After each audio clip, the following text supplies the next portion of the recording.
Еўрарадыё.FM. Усім прывітання, гэта жывы эфір Еўрарадыё, Маша Калеснікава пры мікрафоне. Я вельмі радая прадставіць сёння маіх гасцей. Гэта музыка Майкл Соул і ягоная дырэктарка Даша. Прывітанне. Привет! Так, сёння гэтыя маладыя людзі да нас не выпадкова завіталі, таму што з раніцы Майкл Соул прэзентаваў свой новы трек Black Friday. Yes. А у 13:00 вышел еще и клип на эту песню. Да, у нас была запланированная премьера на YouTube, которую мы анонсировали заранее, выгрузили это в YouTube, и в 13:00 все наши зрители были вместе с нами и смотрели. Так, сегодня у нас будет лайв, то бок Міша заспявае нам песню жыўцом, але гэта будзе адразу створым інтрыгу ў другую частку нашай праграмы. Ну, а пакуль, калі у вас есть пытанні, задавайте их, калі ласка, тому что у Миши есть сюрпризы. У Миши с Дашей. Да, мы сегодня вообще понаприносили вам кучу подарков. В общем, сегодня здесь специально для вас мы объявим результаты розыгрыша, который мы проводили в Инстаграме. В первую очередь у нас там большой розыгрыш, и мы дарим 2 билета на танцпол и для моего сольного концерта и нашу фирменную футболку. Вот. А также мы разыграем специально для слушателей Еврорадио еще 2 билета тоже на танцпол. Вот, чтобы вы отрывались вместе с нами на мой большой сольный концерт. Так что задавайте свои вопросы. Автор лучшего вопроса получит от нас билеты. Мы вместе с Дашей выберем. Так, дакладна. Вось так выглядаюць гэтыя самыя квіткі. Клуб Бругі, і гэта будзе першы сольны канцэрт Майкла Соула ў Мінску 15 чэрвеня. Дарэчы, што ты адчуваеш вось перад тым, што ўпершыню вялікая зала, адказная зала, потому что гэту залу ведаюць, так? Да, очень сильно волнуюсь, потому что вообще долгое время я не соглашался на какие-либо концерты, организацию каких-либо концертов, и благодаря моему директору, менеджеру в одном лице, человеку, который выполняет огромное количество работы, связанных с моим творчеством. В общем, Даша меня уговорила на это мероприятие, сказала, что уже появилась у нас большая аудитория, которая хочет прийти на живое выступление с живыми музыкантами на хорошей профессиональной сцене. И я с большим трепетом очень долго принимал это решение, и в конце концов принял его и сказал, что да, стоит попробовать все-таки дать этот сольный концерт. Приезжает очень много и близких, и будет много людей, они выкладывают сторис, что покупают билеты, мы очень рады этому, поэтому для нас это прям очень большое событие. Классно, то бок это будет концерт, и ты будешь играть там с живыми музыками. Да, с моими музыкантами, с которыми я уже на протяжении довольно долгого времени делаю свою музыку. Они большие профессионалы, это ребята Tom Twins, которые не раз зарекомендовали себя не только у нас в стране, но и за рубежом, и я считаю, что одни из лучших музыкантов у нас в стране. Я хочу нагадаць яшчэ раз, што Майкл Соул сёння ў жывым эфіры Еўрарадыё, што разам са сваёй дырэктаркай Дашай яны разыгрываюць сёння квіткі на канцэрт 15.06 ў клубе Бругі. Таксама цішотка можа вам дастацца. Таму, калі ласка, задавайце пытанне, аўтар лепшага пытання атрымае нешта з гэтых самых бонусаў. Так, ну, зараз давайте звернемся да песні, правильно? Black Friday. Адразу узгадывается та самая «Черная пятница». Это про яе? Да, все спрашивают, задают этот вопрос. Смотрите, я, когда писал текст, придумал, мне кажется, довольно интересную метафору. В общем, текст припева таков. I've lost all my money, cause your love is like Black Friday. Я потерял все свои деньги, потому что твоя любовь как Черная пятница. То есть твоя любовь настолько разорительна, что я потратил все, абсолютно все, начиная от денег, заканчивая всеми своими жизненными силами, эмоциями, все, что у меня было внутри, все, в общем, положил на счет этой любви. Мне эта аналогия пришла, потому что как-то случайно абсолютно попал я на ролик в интернете, значит, с тем, как происходит Черная пятница в Америке, там, где люди просто чуть ли не убивают друг друга за какой-нибудь телевизор или там еще за какую-то диковинку. Вот. И, собственно говоря, так как-то вот мне провелась эта аналогия, и написалась очень легко эта песня. Ты бок автор, ты? Да, ну, естественно, меня всегда корректируют, поправляют мои музыканты, потому что один из них, значит, с образованием лингвиста, другой из них, значит, учился в колледже Беркли в Америке, поэтому они мои главные исправители, надзиратели, я бы даже сказал. Вот, поэтому все свое творчество я делаю совместно с ними, они меня поправляют, но, как бы, да, автором всего, что есть у меня, являюсь я.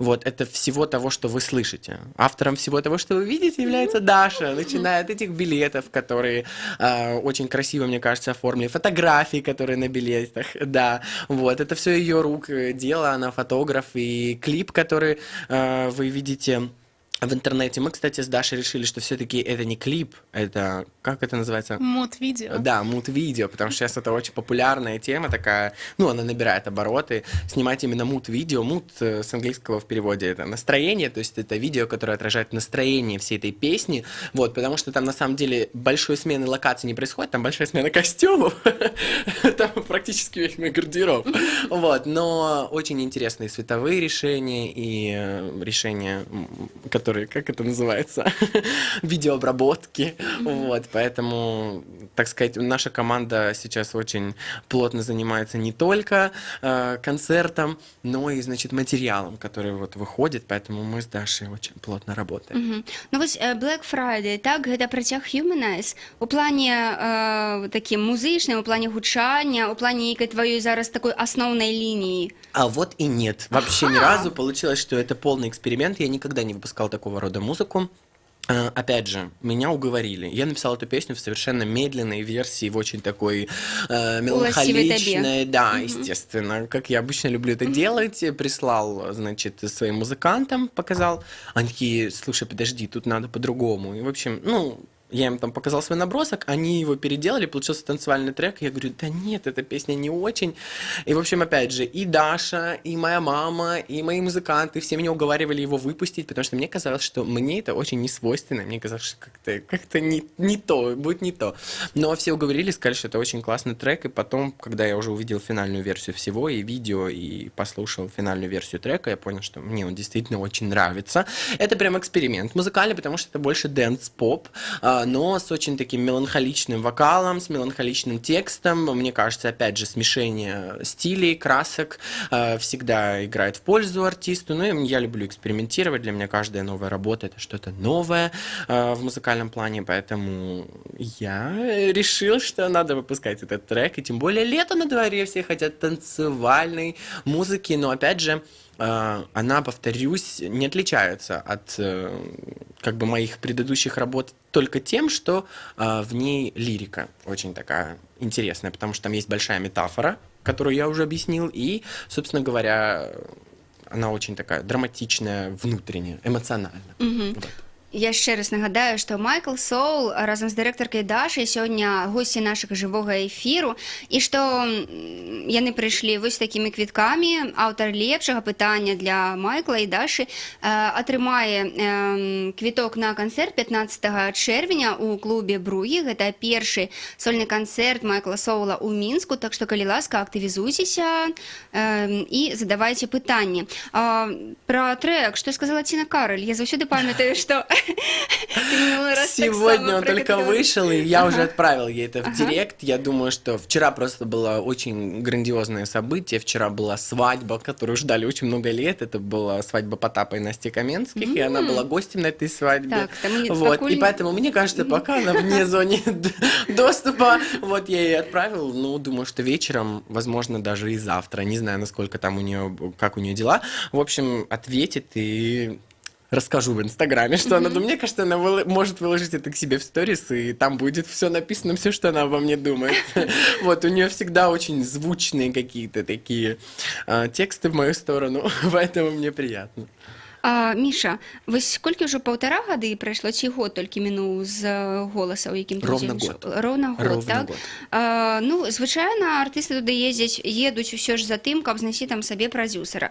Але вось нядаўна да мяне сюды прыходзіў рэпер Бакей, які кажа, што яму ўвогуле не цікава мець прадзюсара і быць падпісаным на нейкі лейбл. Вось што ты на гэты конт лічыш, думаеш? І я так бачу, што вам з Дашай без прадзюсара не кепска.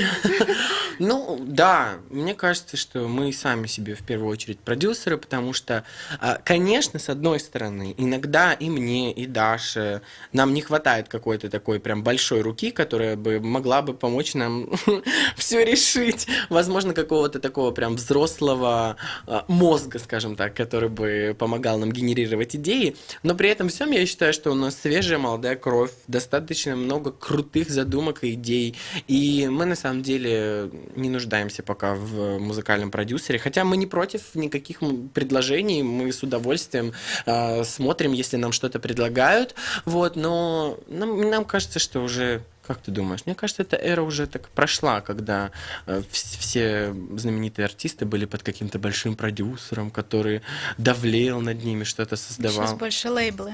Да, сейчас больше лейблы все, конечно, управляют, но и вообще, в принципе, очень много независимых артистов, которые самостоятельно создают свое творчество. Ну, Особенно в Украине, кстати. Ну, просто я считаю, главное найти свою команду, по сути, ну, сильную, как у многих есть артистов, которые сами собрали свою такую большую семью, Да. и этим всем управляют. Да, это, мне кажется, очень важно для артиста собрать именно свою семью. Вот как я говорю, музыкантов, там, менеджеров, директоров, не знаю, людей, с которыми тебе комфортно работать и создавать творчество. И мне кажется, тут вне зависимости от того, будет продюсер или нет, если это творчество хорошее, оно найдет отзыв, оно найдет своего слушателя, вот, и все будет классно. Але вось неяк, думаю, многія таксама лічылі, што ну, неяк так хутка пасля голасу ты вось пераедзеш ва Украіну, але ты ўсё ж вось застаўся ў Беларусі.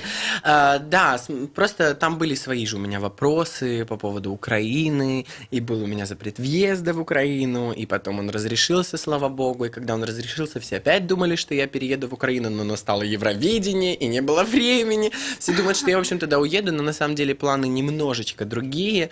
Нескольким изданиям сразу после Евровидения я давал интервью, и, кстати, до сих пор читаю эти смешные комментарии людей, которые: ну и почему ты до сих пор не в Лондоне, почему ты не в Великобритании? Ну потому что еще не август, нужно дождаться. Вот, поэтому... У меня есть определенные просто предложения из разных стран, не только в Великобритании, поэтому и на этот счет я тоже думаю, выбирая страны, вот, но этот отъезд такой, скажем так, по поводу работы, он произойдет уже, думаю, в августе месяце, поэтому пока так, я решил, что нужно дать большой сольный концерт, нужно выпустить песню, нужно выпустить видео, немножечко еще повыступать по всем нашим запланированным мероприятиям, поехать отдохнуть и только после этого уже отправляться с новыми силами на работу. Не знаю, к чему меня приведет мое новое приключение, потому что путешествую я много, люди, которые подписаны на мой Инстаграм, кстати, подписывайтесь на мой Инстаграм. Сколько уже подписчиков? Да, ну, на самом деле не так уж и много, там порядка что-то 14 тысяч, но это такие очень активные люди. Я просто помню, что даже после Евровидения сразу, уже на момент Евровидения их там было 10 тысяч, 11. И я помню, что все писали: у Соула такие активные фанаты, они там все за него делают. У многих артистов, которые участвовали в этом национальном отборе, было подписчиков раз 10 больше, чем у меня. И просто тут вопрос того, что эти 13 тысяч, но они все активные, они все пишут комментарии, все лайкают, все смотрят, и они действительно по-настоящему следят со мной.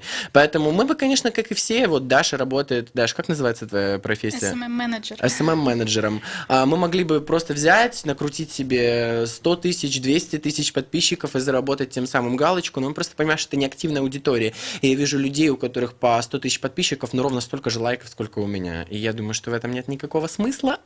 Так, мы зараз перервемся на паузу, и в наступной части заспеваем вам «Будьте с нами».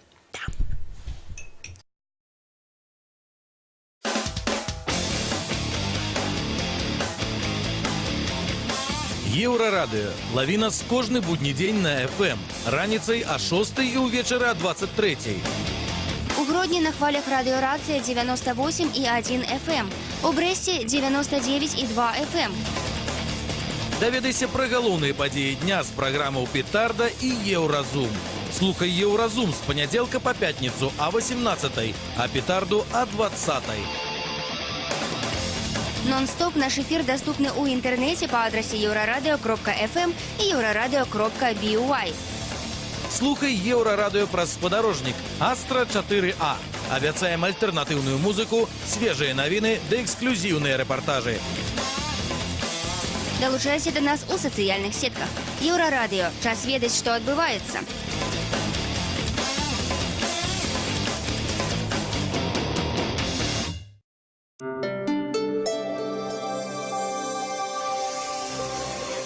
Еврорадио. Новины – наша справа. Вітаю, каротка пра асноўныя падзеі. Расія вывезла з дружбы 2 мільёны тонн атрутнай нафты па стане на канец траўня. Пра гэта са спасылкай на ўласныя крыніцы паведамляе 24 траўня агенцыя Reuters. Па дадзеных Белнафтахіма ўсяго ў дружбу паступіла каля 5 мільёнаў тонн атрутнай нафты. У нафтаправодзе на тэрыторыі Расіі, Беларусі і Украіны яшчэ застаецца 4 мільёны тонн. І мільён трапіў у Польшчу ды ў Нямецчыну.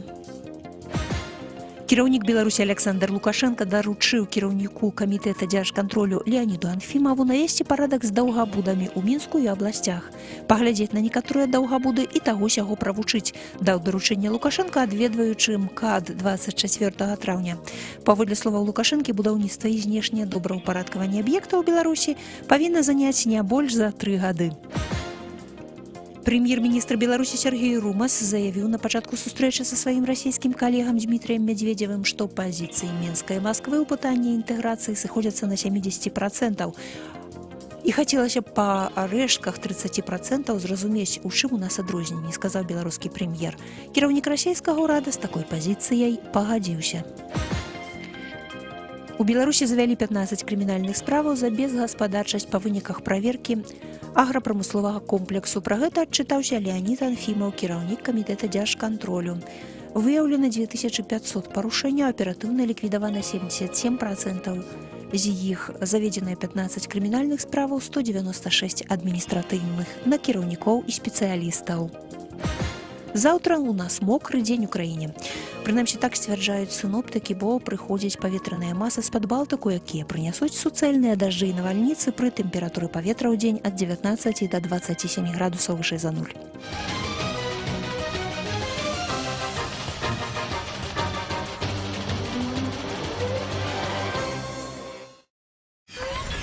Еврорадио.FM. Тебе перекинуть с музыки. Працягваем жывы эфір Еўрарадыё. Майкл Соул літаральна зараз прадставіць нам свой новы трек Black Friday. Калі ласка.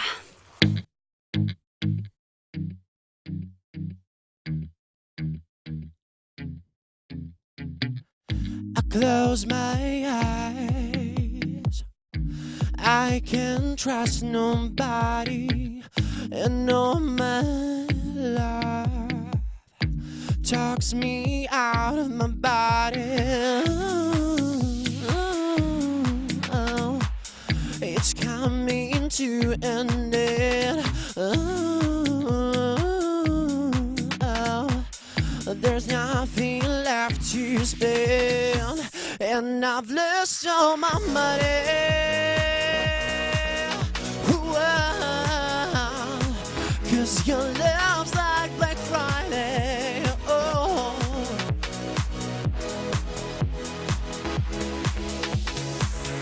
I'm homeless, I'm helpless, I'm stuck, I'm broke, I'm reckless. Ooh,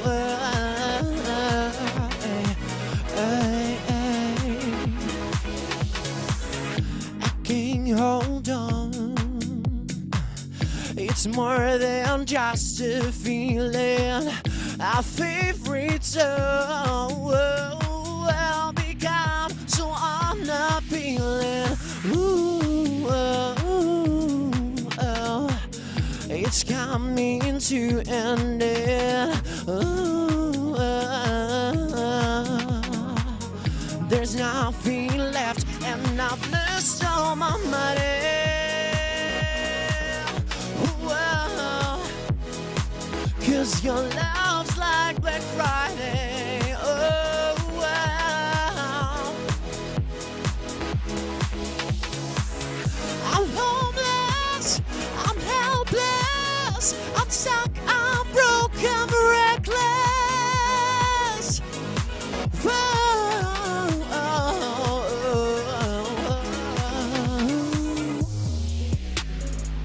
And I've lost so much, and I've lost so much,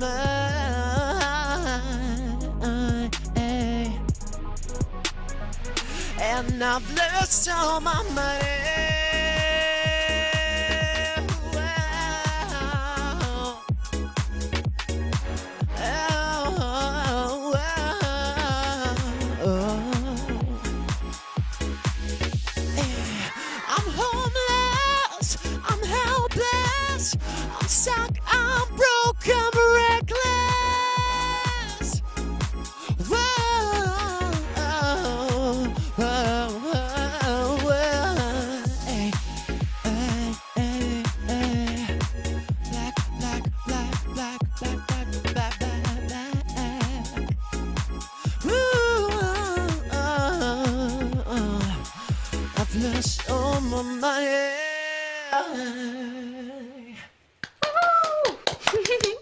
Майкл Соул у живым эфире Еврорадио, премьера песни Black Friday. Даже микрофон не выдержал. От напругі і енергії. Да. До речі, гэта прямо мне адразу нагадала песню Summer Girl Джимми Роквая. А я услышал только что ты сказала, что это провал. Я услышал, что это провал. Гэта не провал, гэта все цудоўна. Джамироквая? Да, мне нагадала. Серьезно? Послухай. Это очень круто, если это так. Спасибо большое. Глядзі, у нас уже нават актывізуюцца паціху слухачы. Мікіта Соснин піша: Миша, спасибо за новиночку, не уезжай. А что, если победит не из Минска? Але я не разумею. Человек не из Минска. Что будет, если победит человек не из Человек Минска? не из Минска может приехать в Минск. Абсолютно точно. Я считаю, что человек не из Минска может приехать в Минск, если он действительно хочет попасть на концерт. Мы с большим удовольствием, мы будем рады видеть людей из разных городов. Поэтому, если у вас есть интересный вопрос, задавайте его, и вы можете получить этот билет вне зависимости от того, из Минского или нет. 15.06 у клубе Бругі будзе першы вялікі сольны канцэрт Майкла Соула. Так что, камон. Ольга Партенко пытается: Миша, когда поешь дома или если поешь, как реагируют соседи? Ужасно. Порой просто ужасно реагируют соседи и стучат, и звенят, и просят, значит, на бис. Просить автографы. Ну, слушайте, разные были соседи, потому что и в разных местах я жил, были иногда и очень приятные соседи, были с юмором, которые аплодировали после некоторых песен, вот. Но, конечно, я подозреваю, что им тяжеловато, потому что пару раз мне взять какие-то такие нотки, и им прям, наверное, там тяжело. Но мне кажется, что это же, господи, это абсолютно не проблема, потому что у каждого своя работа, у каждого свои какие-то дела, поэтому я никогда не обижаюсь на соседей, если вдруг они ночью устроили тусовку, потому что в любом случае я очень хорошо сплю и никогда не слышу, чтобы там кто-то шумел, а они не обижаются за то, что я могу петь громко. Але ты дома рэпетуеш часам? Часто. И ты не побивал себе стены вот такими вот поролонными штуками? Нет, я репетирую дома часто, распеваюсь, и нет у меня дома поролона, звукоизоляции никакой, потому что я хочу, чтобы творчеством наслаждались. Вот, ну, я надеюсь, что им нравится. Я очень на это надеюсь. Но стучат часто. Але автографы часто берут уже на улице? Соседей нет. В Минске стали чаще. Мы как-то с Дашей... Даша, где мы с тобой? Что-то мы... В галерее сидели. В галерее где-то сидели, мы Самая что-то кушали. тусовка, Да, и ко мне подходит девочка, я как раз что-то ем, и она: извините, а это вы Майкл Соул? У меня всегда такое желание сказать: нет, вы перепутали. Нет, я с радостью, конечно, и фотографируюсь, обнимаюсь, пишу автографы, потому что мне очень приятно, что есть люди, которые знают, которые нравятся. Но я, кстати, очень часто замечаю людей, которые стесняются что-то спросить, и они просто идут и как бы на тебя смотрят таким взглядом, как будто с тобой что-то не так. Я сразу начинаю: так, у меня может быть пирсинг, тут что-то с волосами, вот, переживать. Но на самом деле они просто тебя узнали и как бы просто стесняются подойти. А были варианты, кстати, когда человек проходил мимо, шел, долго шел, потом такой возвращался: вы знаете, я подумала, что если я к вам не подойду, и мне было очень приятно. И я говорю: да, конечно, давайте там фото, без проблем. Я с радостью. Майкл Соул, директорка Майкла Даша, сьогодні гостя живого ефіру Єврорадіо. 15.06 у Мінську у клубі Бругі відбудеться великий концерт, і автор лепшого питання сьогодні, ось літерально зараз, для Майкла і Даші отримає 2 запрошальники, 2 квитки на концерт, так що, коли ласка, активізуйтеся. До того ж, сьогодні вийшов новий трек Black Friday Майкла Соула, тільки що відбулася прем'єра і на Єврорадіо, що вельми приємно. Ну, а тепер Євробачення! Камон, давайте! Ну, слухай, як думаєш, коли б ти ўсё ж паехаў прадстаўляць Беларусь на Еўрабачанні 2019, ты б заняў 24-е месца? Я утверждать ничего не берусь, потому что, к сожалению, это Евровидение было моим большим разочарованием не только там по каким-то критериям оценок или еще чего-то. Во-первых, в финале не было Армении, которая была достойна, Так, которая якая была классная достойна. Армения. Она была невероятно достойна. Моя очень хорошая подруга Сырбука, потрясающая, она спела свою песню. Поэтому это было очень смешно, когда я комментировал второй полуфинал. Она выступала первым номером. У нее был полностью красный номер. Ну, там залит в начале. И я такой, что-то мне это напоминает. По-моему, у тебя нету шансов. Нету шансов пройти дальше. Поэтому меня это всегда, конечно, веселило. Но я надеялся, что она как никто была достойна в этот финал пройти, но не прошла. Но ладно. В общем, это было первое разочарование, поэтому я не могу утверждать, что там, допустим, моя песня там взорвала бы точно, но я могу точно сказать, что и за все время этого Евровидения я не услышал ни одного какого-то большого скандала, никаких там интересных новостей. То есть для меня это было такое какое-то очень ровное Евровидение. Никто не Миша, привлекал к себе внимания. Гэта ты маеш на увазе удзельнікаў. Да. Просто Беларусь акурат таки была ў цэнтры у Ой, ну, эпицэнтры скандала. То, что можно они, сказать. вот эти результаты отдали, это одно. Я имею в виду вот скандал личности. То есть не было личности, которые... Вот даже тот же Билал из из Франции не вызывал, ну, то есть такого большого ажиотажа к себе. Я видел мимоходом в Ютубе некоторые пресс-конференции людей, видел, что было очень мало людей. Ну, конечно, к Лазареву там пришло туча людей, но в основном у участников очень мало людей на пресс-конференции. Многие из них очень плохо разговаривали на английском языке, что, кстати, тяжело, потому что пресса, допустим, сидит BBC Radio там с Великобритании, они хотят с тобой поговорить, и динамика всего этого падает, когда ты постоянно... Подскажите, а как это вот будет на английском? Ты лучше либо вообще не говори, либо разговаривай. Ну, то есть вот такие вот моменты. Просто я вспоминаю сразу потрясающую там пресс-конференцию тех же Нави Бенда, когда сидел огромный зал людей, было круто. просто туча их было, и они просто потрясающе говорили на английском, пели кучу песен. Никто из них не пел на пресс-конференции. Все как-то было очень без личностей. А мне кажется, я такой человек, что я бы там мог немножечко прорезонировать в этом плане, посоздавать там всяких историй интересных. Вот. То же самое я многим рассказывал, что мне казалось, я хотел бы, если бы я прошел на Евровидение, я думал в Евродеревню позвать Маруф и спеть с ней дуэтом вместе в Евродеревне. Мне кажется, было бы очень, очень даже, она как бы мне лестно отзывалась, поэтому я думаю, что это было бы очень круто. Ну, прикиньте, да? Евровидение. В Украину в Евровидении нет, а я ее Маруф позвал. есть. Да. Ну, так. Ну, вот такие вот всякие вещи. То есть, ну, на самом деле, они не создавали каких-то вокруг себя интересных историй.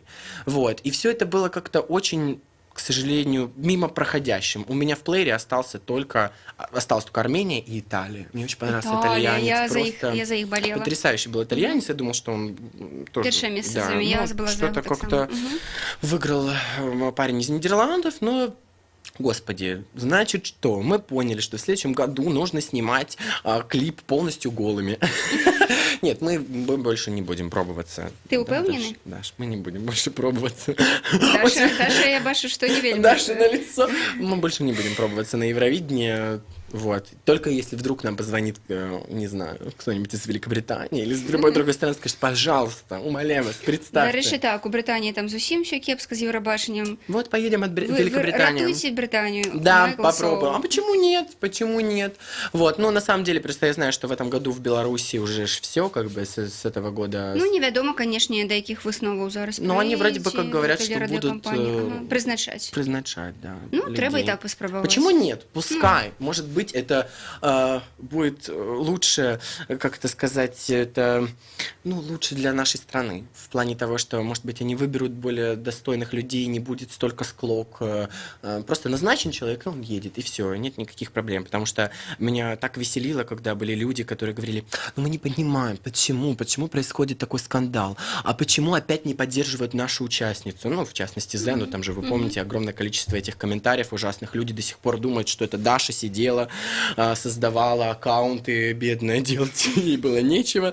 Она, бедная, писала все эти ужасные комментарии. Ну, в общем, они говорили, что вот, мы не понимаем, почему вокруг нее такой негатив. Вот, значит, Лазарева в стране выбрали, и он поехал. Я говорю, друзья, Лазарева не выбрали, Лазарева назначили. Не было других вариантов, понимаете? Когда есть варианты, люди могут выбирать. А там возможности выбрать не было. А тут, как бы, никто бы ничего не сказал плохого, если бы артиста назначили. Но его выбрали. Поэтому тут вот і, пожалуйста, получайте. Што маем, то маем. Да. Я нагадаю, што гость сённяшняга жывога эфіру Еўрарадыё Майкл Соул, яго дырэктарка Даша, і мы сёння прэзентавалі толькі што новы трэк Black Friday і запрашаем вас на канцэрт 15.06 у клуб Бругі. Будзе першы сольны канцэрт Майкла. І калі ласка, задавайце пытанне. Вы глядзі, Міша Саснін, той хлопец, які пытаўся, ці можна прыязджаць не з Мінска. Так. А так, Миша, если будет закрытый отбор в Беларуси, тебе позвонят и скажут, ты едешь, ты поедешь? Только же об этом говорили. Я скажу вам, Никита, так, что мне вряд ли позвонят. Я вам это гарантирую, учитывая после того, как мой видеоролик с ведущей Инной Пелевич немножечко разорвал ютубчик, когда я всем желал счастья, здоровья и всего самого наилучшего. Впервые в жизни на белорусском телевидении прозвучал сарказм.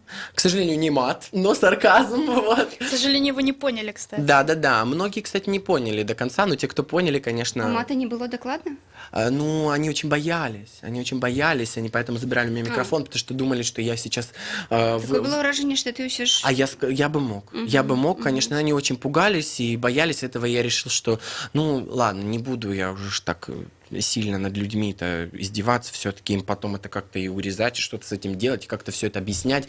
Опять же, для людей это еще больше кажется, что это какое-то проявление истерики, истерии или еще чего-то, а это на самом деле юмор. Это шутки. Мы об этом думали в любом случае. Мы знали, что Green Room для нас будет местом, где мы сможем пошутить, посмеяться, повеселиться. И те, кто не понял этот сарказм, это, ну, к сожалению, мы же не будем всем и каждому объяснять, что вот, друзья, это сарказм. Вот. Поэтому... Вот Окей, так. давай, у нас зусім мало часу, треба объявлять там всех, так? Так. Еще Микита Соснин, ездишь ли ты на метро или только на такси, и где тебя можно встретить больше в повседневной жизни? Я езжу на такси. Очень часто в метро не езжу. Зорьки не ездишь в метро? Не то чтобы звезды, но просто Даша меня 2 раза уговаривала спуститься в метро. Уговорила, что меня тогда, да? Клаустрофобия? Не-не-не, я просто не люблю, когда много людей просто ходят вокруг, они забирают у меня энергию, меня это пугает. Вот. Второе, что там еще было? Такси. Где тебе можно... Где меня можно встретить? Меня можно встретить в больших торговых центрах, это точно. Меня можно встретить на моих концертах, это точно. И где я часто еще... Даже где я часто нахожусь? Может, я где-то часто ем? Нет, нигде я не ем, правильно, я худею. Друзья, в торговых центрах можно встретить. Ну и следите в сторис, я всегда выкладываю, где я нахожусь. Может быть, таким образом меня можно встретить. Слушайте, ну мне кажется, Никите надо дарить билеты, да? Так, Никита, я сподіваюся, что вы сможете приехать, правда?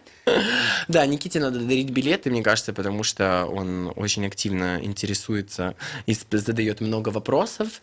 Вот, поэтому... Ну что, Даша, ты одобряешь?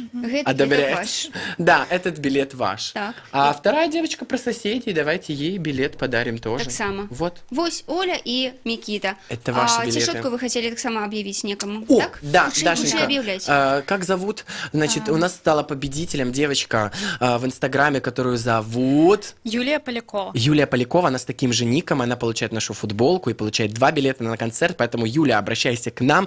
Большое спасибо тебе, что ты участвовала в нашем розыгрыше. Эти призы тебе.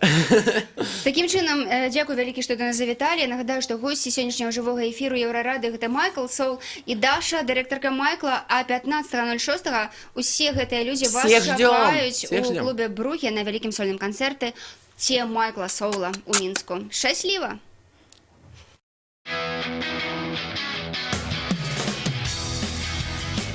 Еўрарадыё. Мы першае рок-радыё Беларусі. Самыя свежыя навіны і аналітыка, музыка і крытыка. Мы незалежная крыніца інфармацыі ў тваім рэальным жыцці і ў інтэрнэт-прасторы. 24 гадзіны на суткі нас можна знайсці на старонцы euradio.fm. Лаві нас на спадарожніку Астра 4А, 4,8 градусаў на ўсход. Еўрарадыё. Час ведаць, што адбываецца.